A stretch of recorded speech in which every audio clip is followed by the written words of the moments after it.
So Revelation 21 and 22, I've not seen a word for word in translation of what it's saying. I'm seeing a lot of this part and that part, and they take it back into something else, and they have to twist it around and break it apart, put it back together to make it make sense with their theology. But I've never seen a word for word, sentence for sentence, chapter to chapter explanation of Revelation 21 and 22 and the meaning of it. So I'm going to do that now. But I'm going to start in Revelation 20, where the heaven and earth fled away from the throne. And then we have the judgment. We have the sea giving up their dead.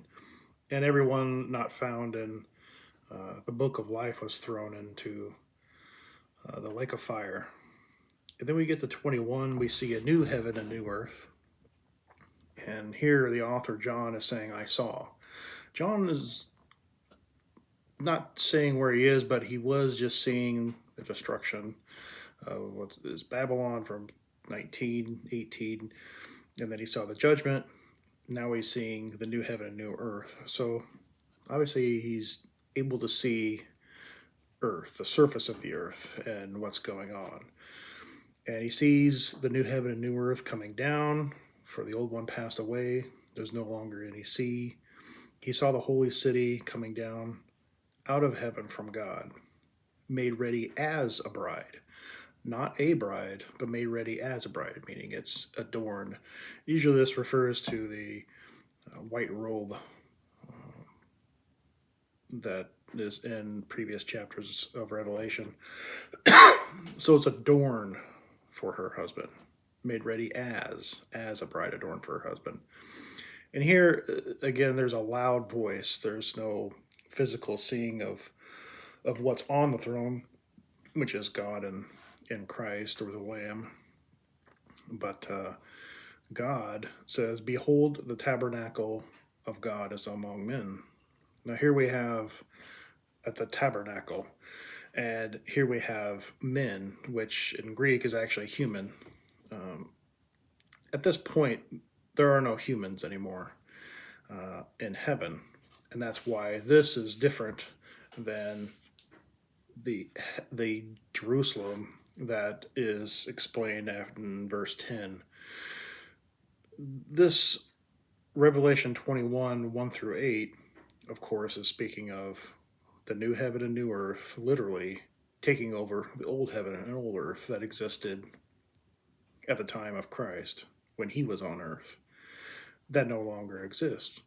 It's kind of like working at a factory and you have the same job, doing the same thing, but you have a new contract. Your union has a new contract. Your workforce has a new contract. So that's what this is. It's a new contract. It's a new system. Same job, same hours. Everything's the same, but you're working towards something different. The reward is different. The standards are different now, dramatically. And this is saying that it will be among humans. So this is taking place on earth. Revelation 21 and 22 are the only things that have been continuing since the temple destruction, since the old covenant was taken away. Everything else is done in the New Testament. It's past, except 21 and 22. These are the only things that have been ongoing and are still going today since then. And here it will say, and he, meaning God, will dwell among them, and they shall be his people. And God himself will be among them, and he will wipe every tear from their eyes. There will no longer be any death. There will no longer be any mourning, crying, or pain, for the first things have passed away. Now, this applies to us on earth. And what this is saying is, this is salvation. This is what's given to you for believing. You will have the tabernacle. You will dwell with God in your temporary state here on earth. You will have relief. That's what this is. Verse 4, all of verse 4. This is what salvation is. It's relief from this world. It's relief from your pains for your faith in God through Christ. Verse 5, again, he's on the throne and he's making all things new. Again, new heaven, new earth, new covenant. This is where the beginning of the covenant starts in the sequence after the destruction, after the judgment. God said to write, these words are faithful and true. Now he's speaking to the people that are still alive before the destruction of the temple and the ending of the covenant. And God declares it is done. And this is very important because he's saying it's done. I did it. And he even is signing it.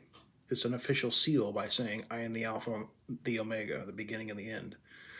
Now he's saying what is going to happen, how it's going to happen, to be given relief.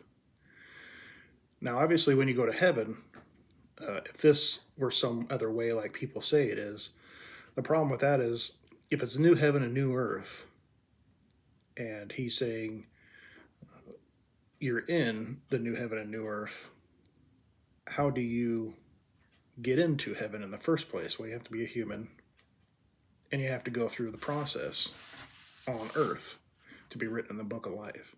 That's the only way. So to explain it any other way would be troublesome when it comes to this passage, because here you say, I will give to the one who thirsts from the spring of water without cost. He who overcomes will inherit these things. Again, inheritance. No one has to die to inherit things. I can buy a home and inherit the fruit trees that are on it. It's immediate. It's something that you overcome and you get. And here it's saying, I will be his God and he will be my son. And it is son, it's not human here, the way it's written. It's masculine in Greek. A lot of people say, well, this is for the people that are still alive and still maybe unsaved. Well, the problem with that is if you go to 22:11, right before that, he says, the time is near. You go into verse 11 of chapter 22. Let the one who does wrong still do wrong, and the one who is filthy still be filthy. That means that at the time of this notice, when he's writing this, when he's going to start putting it out on paper to the bondservants, it's so close that there's no point in basically evangelizing anymore. It seems to me that what they're saying is, don't even bother. And let the ones who are righteous still practice righteousness. And the one who is holy still keep themselves holy. In the Greek, it seems like it's saying, more than likely, don't tempt people to go out and get drunk. It's like, hey, we're so close, let's go out and let's party. No, don't encourage anyone to become unholy because they're so close. It's so near.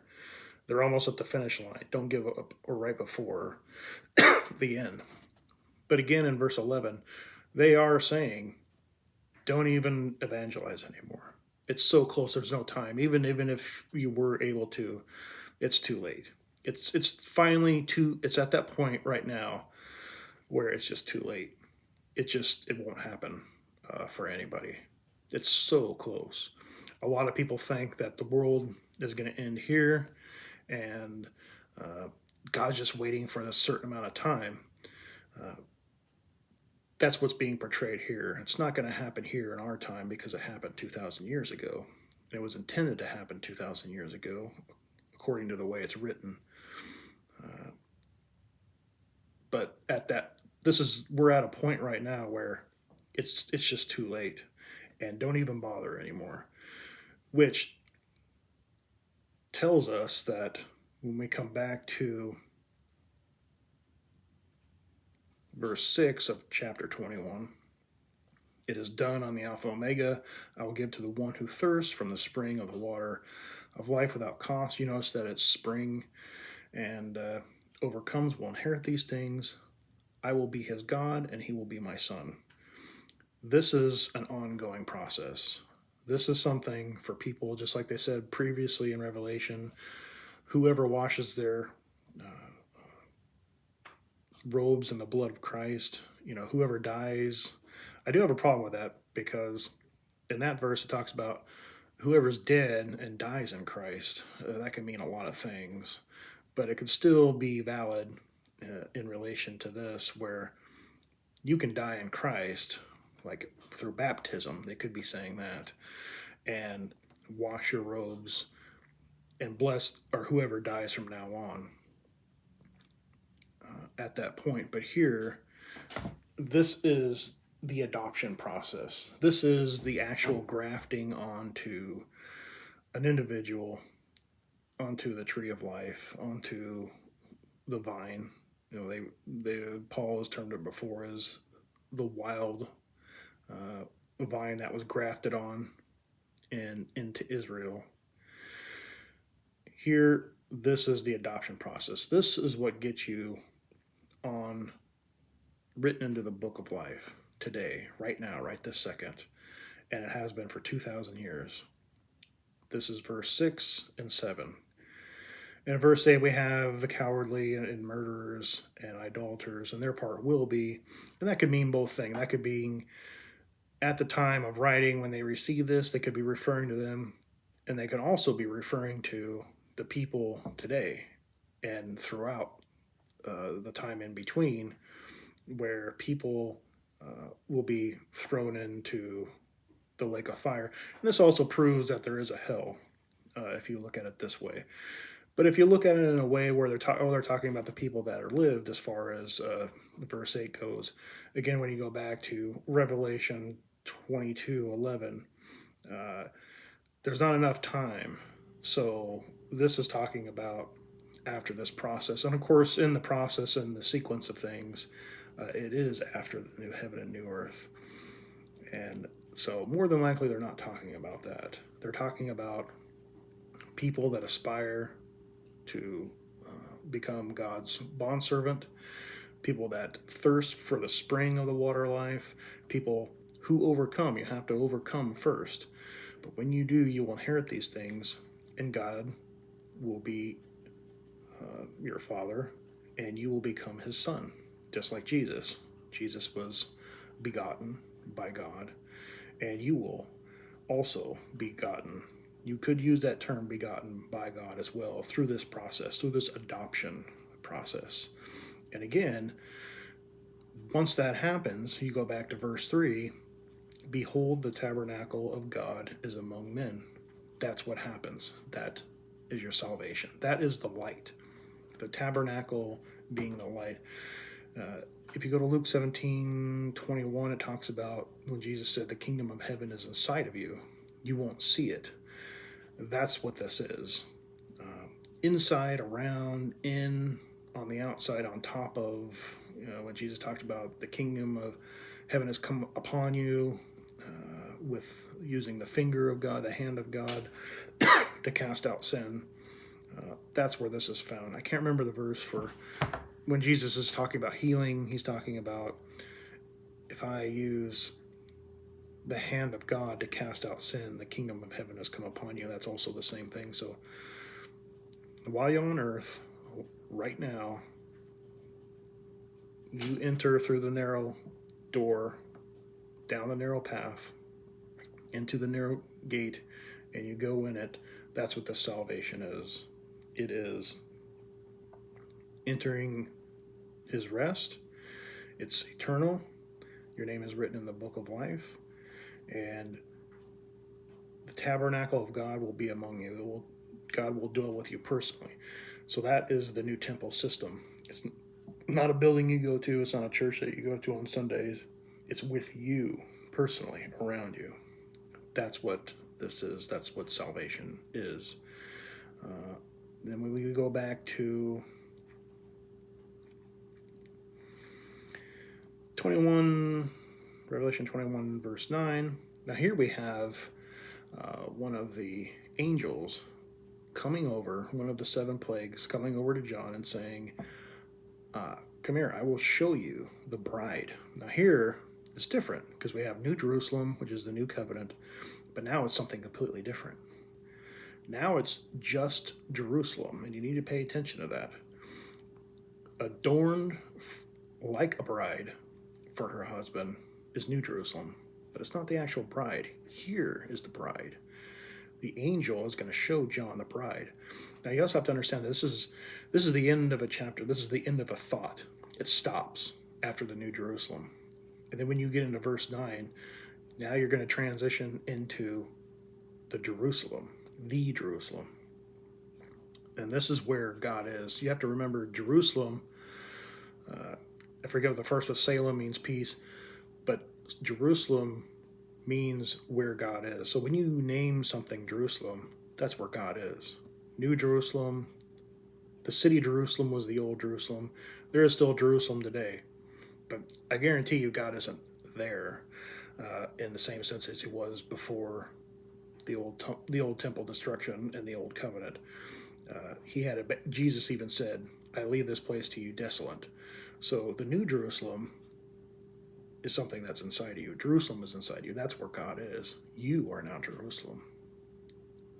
Your body is inside.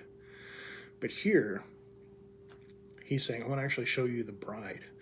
Now this part is more like you're dead, and this is your reward. So it's kind of like the immigrants in America, when they came here, they'd say, "Hey, let's go to America. The streets are paved with gold."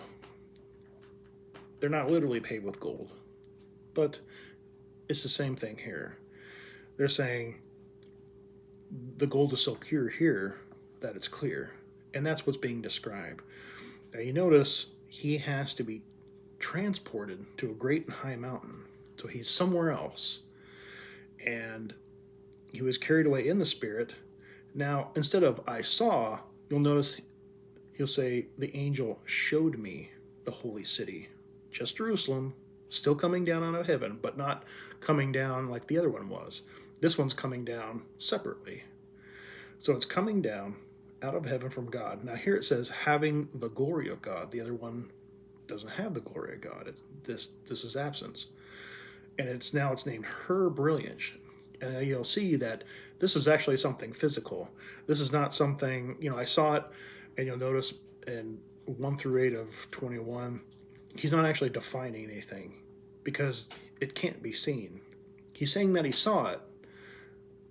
Literally, he's saying, "I saw it, the holy city coming down out of heaven from God, made ready as a bride for her husband." And he also mentions that there's no more sea.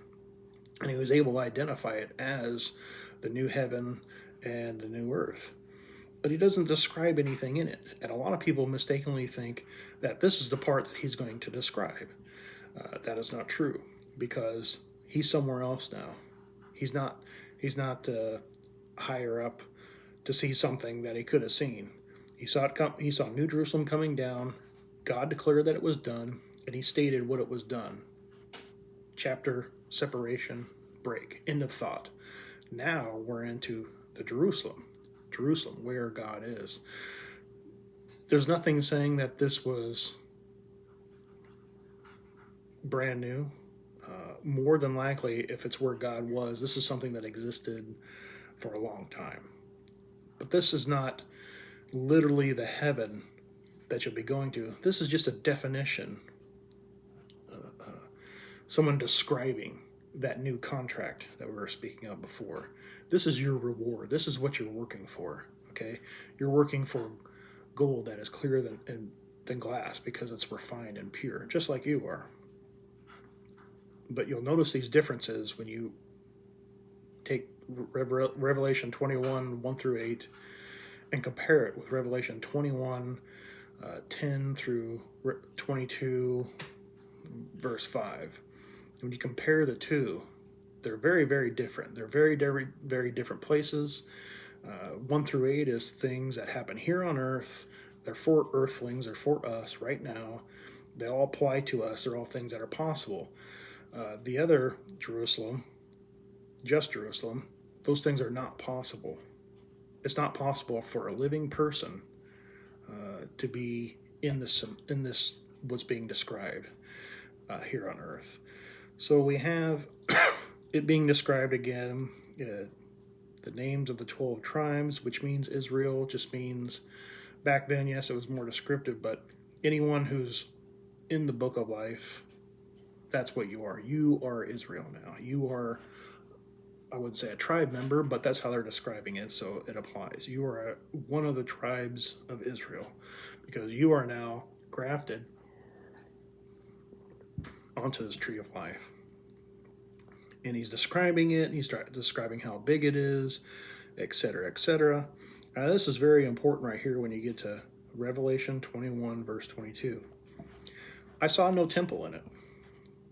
You'll notice in like Revelation 7:14, there's a temple there when they're getting their robe, they're in their robes.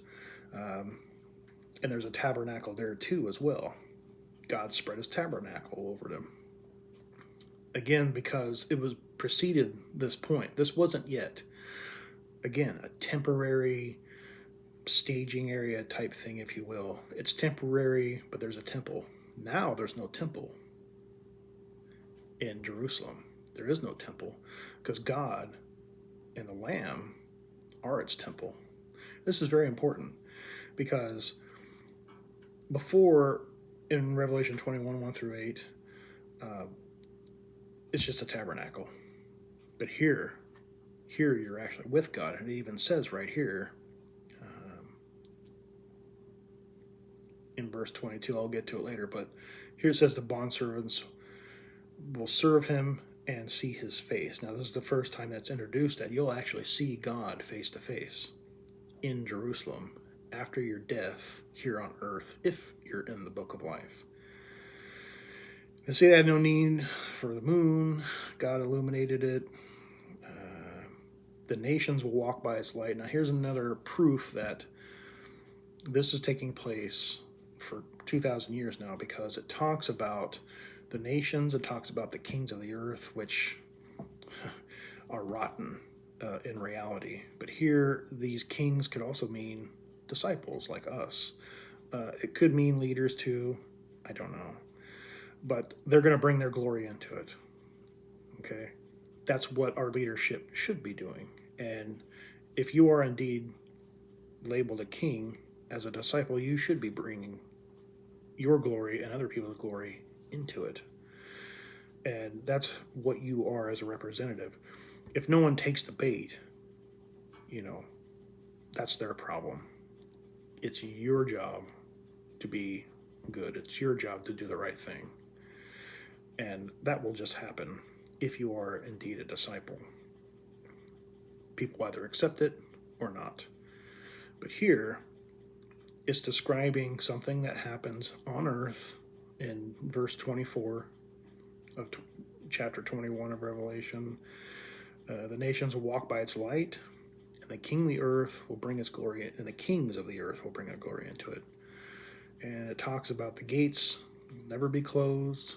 They bring the glory and honor of the nations into it, and no one unclean and no one who practices abomination and lying shall ever come into it, but only those whose names are written in the book of life.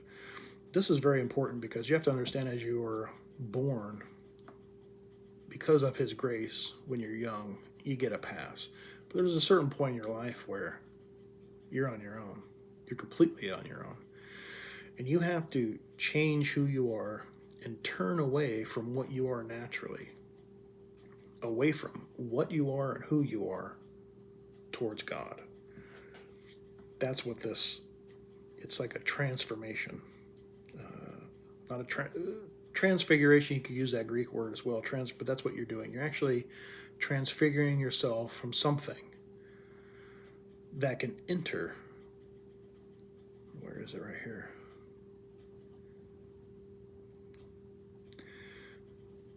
And nothing unclean, and no one who practices abomination. So basically, it would be the unclean part. You can't go into heaven unless you get a pass by being who you are naturally as a human. You have to change who you are. You have to become unbrainwashed. And you have to be able to see that narrow path. And you have to be able to pass through the gate before this happens. And that's what this is talking about. Nothing unclean can go to it. If you're a 5-year-old and you die in a car wreck, you're fine. Even some 20-year-olds, I remember when I was maybe 18, 19, I think I was still good. But after a while, especially, going out and, having the fun that people have at 18, 19, and 20, I was on my own. I could feel the darkness closing in, and the way it was, and where I was living, and how I lived. I had to turn away from that, turn away from the darkness and towards the light, and that's what this is. Verse 24. But now we're in chapter 22 of Revelation, and we're still talking about Jerusalem. Now here, there's a river. Before it was just a stream, but now it's a river, okay? And it's coming from the throne. So you made it. You are in the spout where the water comes out, okay? You're actually there. You can't get that on earth. You can't get that the way it is right now, but you can get a taste of it. If you thirst for it, God will give it to you. And that's what's described in, I'll just say, chapter 21, 1 through 8. And then we talk about the tree of life for healing. And this is very important too, because this is a process where you're basically beat up and abused. And now you've made it. You've made it into the kingdom of heaven. You're with God. And now you'll be healed. And that's with this tree. Verse 3, this is very important compared to 21:4. Here, there is no more curse. There is no more sin where you're at. You've shed as much as you can. You're good enough to enter the kingdom of heaven through that narrow gate. It doesn't exist anymore. You're free of it. Before, you were separated from it, but you were still among it. Now that you've died, you've gone to heaven, however that works. There is no more curse there. And the throne of God and the Lamb will be in it, and his bondservants will serve him, and they will see his face. His name will be on their foreheads. So here you are. You're with God. You're with the Lamb, the God. You're with them in heaven, separated from the earth. This earth is not where this is. Could be nearby. I don't know where it is. It's supernatural. And this is just a description anyway of what it will be like. This is the reward. This is what it will be like. You'll be with them. So this is what's reassuring. Where it actually is, it's not on heaven. It's in heaven. It's not on earth. The earth is not going to be destroyed. It will go on forever. Again, this point where I've talked about, we'll talk about it later, but I talked about before, that was the point at which God said, now it's time. Don't worry about the bad people. Let the good people be good. It's time now. That's not future. It was a past event. There will no longer be any night here. Again, this is all metaphorical speaking. It will always be day. The gates will always be open. And here you will reign with God in the Son of his glory forever and ever. Here, John, the angel's talking about, I think it's the angel, in verse 6 of 22, these words are faithful and true, and the Lord, the God of the spirits, the prophets, we're talking about the Father, sent his angels to show his bondservants here on earth things which must soon take place. This is God speaking in verse 7. It's not Jesus. And behold, I am coming quickly. Blessed is he who heeds the words of this prophecy of this book.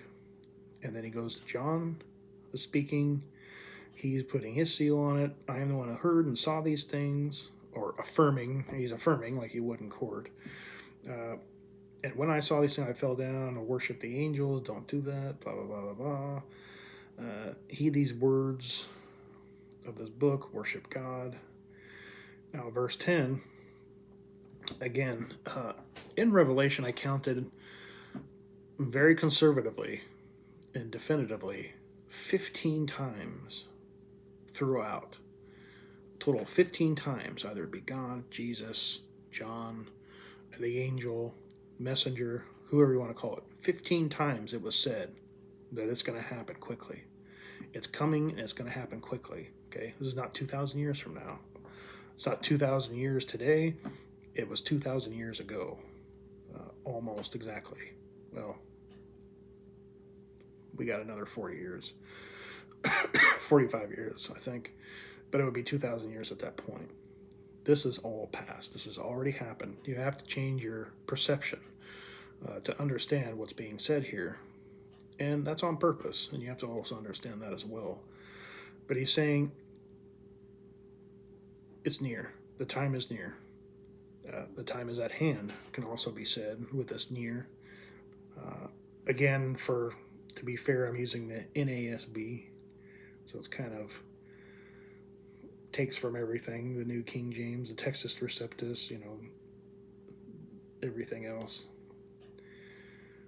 But the time is near can also mean the time is at hand when this is going to happen.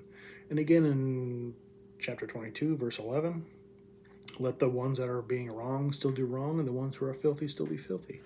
So don't even evangelize anymore at this point. What he's telling his bondservants, because it's too late for them. It's done. It's going to happen. But let the ones that are holy keep themselves holy. And again, God is saying, behold, I am coming quickly, and my reward is with me to render every man according to what he has done. I am the Alpha and the Omega, the first and the last, the beginning and the end. A lot of people confuse this with Jesus. It cannot be Jesus. Jesus is not the Almighty. Jesus is not the beginning and the end. People say that the Logos was the beginning and the end. You could make an argument, but it'd just be a theological one. Here, earlier, God described himself as the Alpha Omega, I think in chapter 1 of Revelation. Here he's doing it again. So I'm pretty sure this is God speaking. In verse 16, it's Jesus, because he actually says, I, Jesus. Blessed are the ones who wash their robes, have the right to the tree of life, and may enter the gates into the city. Now here is another thing that's proof for it happening presently. Because presently, outside are the dogs and the sorcerers and the immoral persons and the murderers and the idolaters and everyone who loves and practices lying.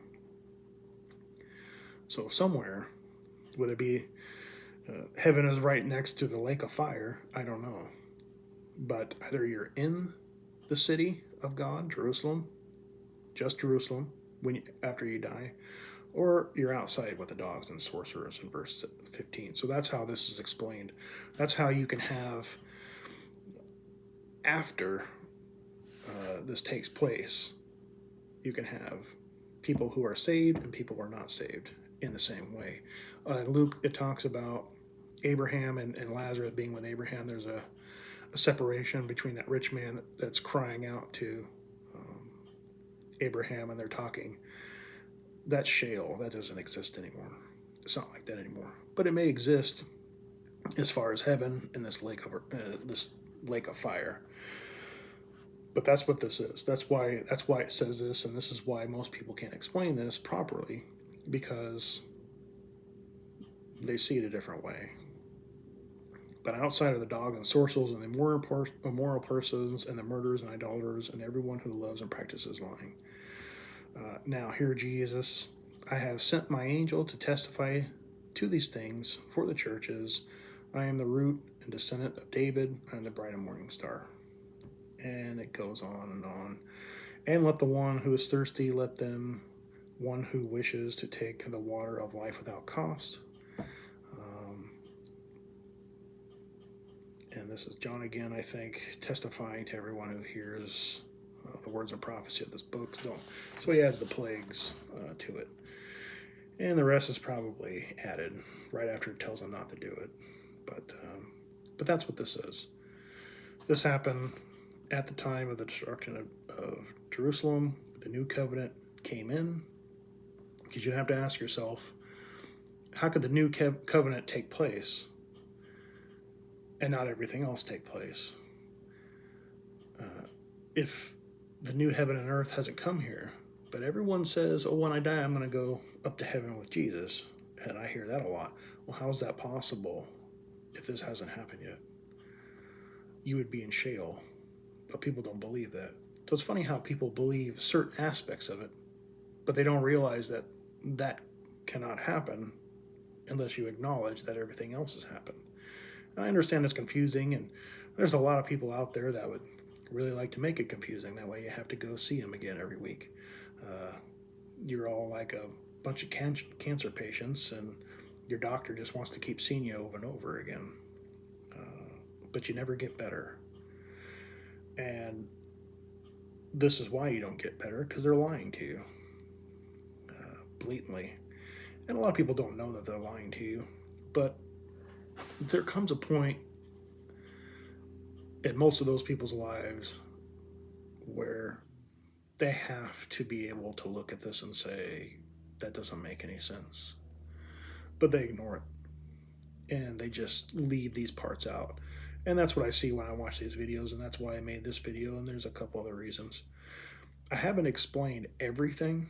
There's a couple things that it's kind of like a booby trap if someone else tries to copy this for their own. And that's fine. It's anyone's free to use this information however they want. But there's a couple things that I could go to them and ask, and it wouldn't make any sense. If you read this carefully, the things that I left out purposely will be pretty obvious. But it's just kind of like the spies do it when they meet up with some other people, just to kind of prove who they are and that what they're saying in who they are is correct. And that's kind of the things that I'm withholding at this time. It's not a big deal, but it's just a way.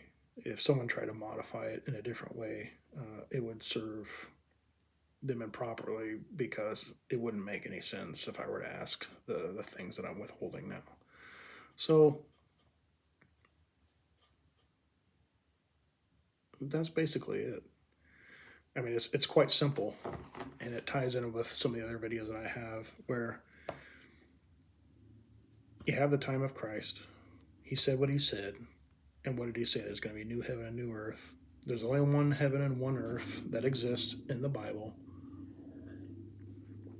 It's here in chapter 21. So if Jesus said it was going to happen, are you going to believe him or not? And that's what it is. That's all it is. That's the test with the New Testament. That's the test. Do you believe what Jesus says or not? All this stuff in between, the devil, being caged up, all that stuff, none of that really matters. It doesn't matter. And it actually did happen between Jesus' death and this point of the new heaven and new earth. In sequence, it's done. There is no devil on this planet. Okay? People are just rotten. And if you had the type of power that Hitler had or Stalin had, you would be just as rotten. So thank your lucky stars that you're not, because that's how rotten you would be. You would be a murderer. You don't need the devil for that. If you were to go kill someone and then get caught for it and go to the judge and say, oh, the devil made me do it, you think you'd get away with it? Do you think that judge would say, oh, poor thing, go ahead, on your way? I don't think so. And that's just the reality of it. The devil is not here, but humans are that rotten, and you need to be aware of that. Your preacher's that rotten. These people with the mega churches and the Calvinists and the Catholics and basically every religion you could think of, they're all rotten. They only care about themselves. Even the small ones, they don't care. They want to get high on themselves. They want everyone to get high on Jesus, and they want to manipulate you and keep you coming back. This story that says everything's done and you could just have relief. The Jews didn't have relief. They only had a type of taste of relief on Saturdays. Okay? And it was artificial. It wasn't even real anyway. Especially at certain points. But God did dwell with them. But then they screwed that up. So don't screw this up. Listen to what's being said. Read it for yourself. The kingdom of heaven, this new heaven, is here now. It's been here for 2,000 years, and you can enter it at any time, and you can have the rest, eternal rest. It will be not an artificial Sabbath, but it will be the real Sabbath, the supernatural Sabbath, every single day of your life here on earth until you screw it up, which I don't think you actually can, because God will protect you from yourself as well, amongst other things. But either you believe Christ or you don't, and that's what it is. If you believe Christ, don't worry about what happens in between, because it really doesn't matter. This is a new heaven and earth. Chapter 1 through 8, chapter 21, verse 1 through 8 is here on earth now. This is what you're exposed to. When you die, you go to Jerusalem. You go to 21:10 through chapter 22:5. Go ahead, separate those two, read them side by side. Read the Greek, read where it says human, where it says the tabernacle. Why would you need a tabernacle in heaven when you have a throne? This is very obvious. You're not going to win any friends by saying this out loud. Your Christians' friends will be your biggest enemies. And that's what was kind of surprising in the beginning, but it's the truth. They have, just like anyone else, their point, and their point is usually someone else's point of view. They're cult members. And that's the way it is. That's why you have so many denominations. That's why you have so many different views of the same thing. But none of the views actually leads to salvation. If you think about it, your church cannot lead you to salvation. Only prayer and your relationship with God will. That's what leads you to salvation, not your church. You can go to church after and have fun and be with the people you are, but you'll realize that you probably won't be able to after a certain time. And the people there will reject you anyway. Don't quit. If they ask you to leave, go ahead and leave. It'll be their problem. But don't get high and mighty and say, well, I'm just going to go ahead and leave for something else. You can, but if you can stay with them, stay with them. But you won't for very long. I guarantee you that. They won't allow it. They will turn on you, and they will say everything that you're doing is wrong. And if you look at what happens, and you look at what happened back in the time of Christ, you'll notice the same thing. 99% of the Christians on this planet are not Christians. They really are Christians, but they're not disciples of Christ. Christianity is about Jesus. It's based on it. But being a disciple of Christ is just that. It's Christ. You're the disciple. You do everything that he wants you to do. And you take instruction from him, not through a third party who wants to intercede between and lead you astray. And that's why most people cannot see these two chapters the way they are. These two chapters are the only thing that have been continuous and are still happening to this day. This is what exists. Everything else is just, it's past. It's past. So that explains what it is. Look at some of the other videos if you'd like in relation to, but it's this simple. Do you believe in God? Yes. Do you believe in Christ? Yes. And for us, it's very, very simple. For the Jews, it wasn't that simple. But they tried. And after 2,000 years of a defunct religion, a cult, Judaism is a cult too, and it was back in the time of Christ, they still don't get it, but you get it. So you believe in God, you believe in Christ. Do you believe in what Christ said? That takes more time because you have to read it the way it's actually read or written. It's not that difficult if you have a relationship with God. But that's the only way you're going to see it properly, is if he leads you to it. There's a lot of people that do get it right. But there's little parts, these reinterpretation parts, that are very tricky.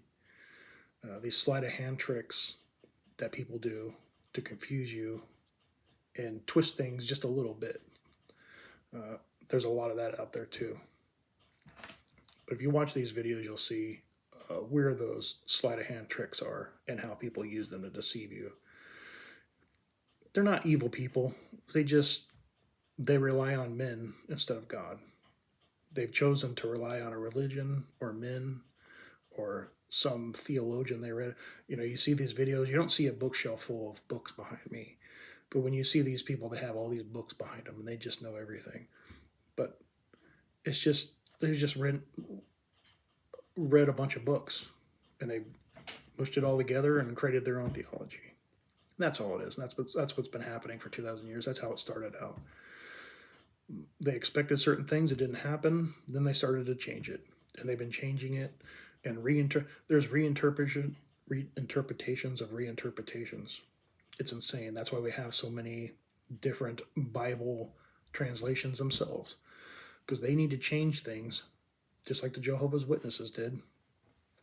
For example, people always come down on them for changing their Bible, but everyone else does it too. The ESV does it. These John MacArthur type people. The Catholics do the same thing. They all change things to skew the Bible towards the way they want it presented. So basically, when you read the Bible, it's confusing. But don't worry, there's always someone there to rise to the occasion and to interpret it for you. So the manipulation has been completed. So it's like a half-truth, and then someone else comes along and completes it, and there you go. And it's very difficult to convince someone they've been lied to.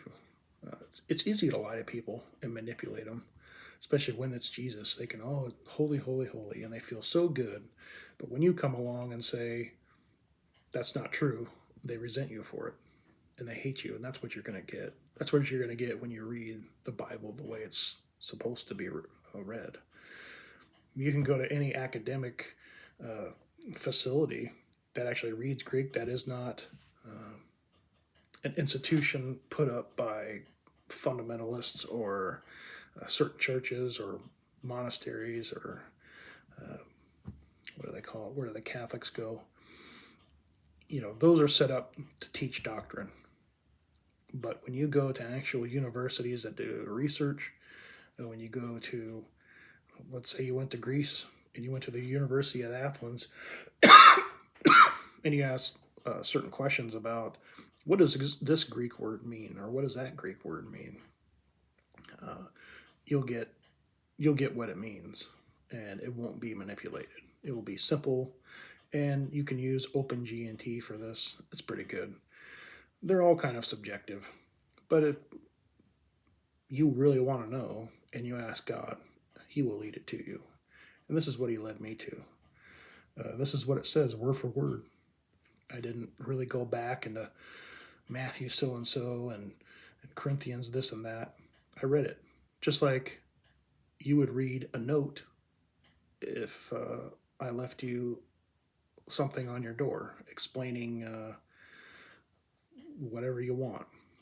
You just read it, you understand it, and there you go. And that's how this is read. You don't need anything else. You don't need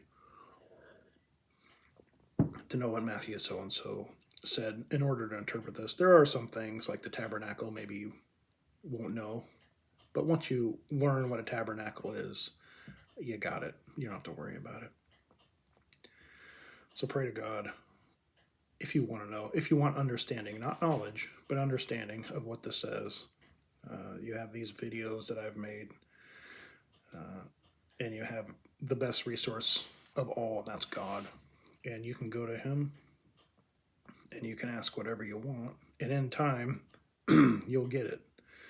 But for now, this is my explanation of what this says and what it means and its purpose. And the most important factor you have to understand is that 1 through 8 is on earth now. This is your salvation. This is how it works. So there you go. Any questions, just leave them in the comment.